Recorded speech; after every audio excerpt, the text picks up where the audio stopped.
Hello everyone, আজকে আমরা দশম শ্রেণীর অত্যন্ত গুরুত্বপূর্ণ একটা চ্যাপ্টার নিয়ে আজকে আলোচনা করব।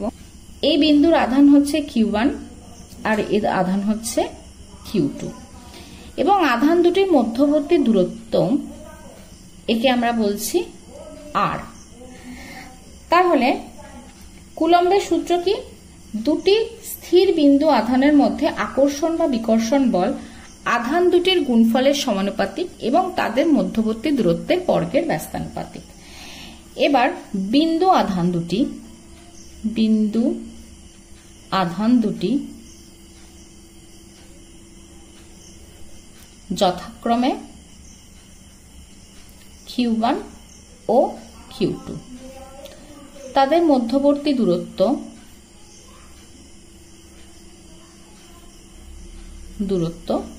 R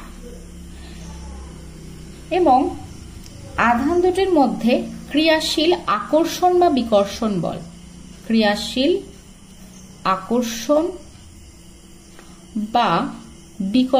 বল F।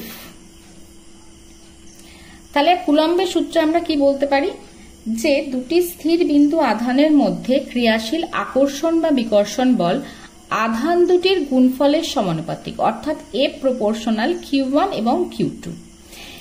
এবং দ্বিতীয় সূত্র অনুযায়ী আমরা কি বলতে পারি, এটা 1 নম্বর সমীকরণ, যেখানে R ধ্রুবক, অর্থাৎ বস্তুর মধ্যকার দূরত্বটাকে ধ্রুবক ধরা হয়।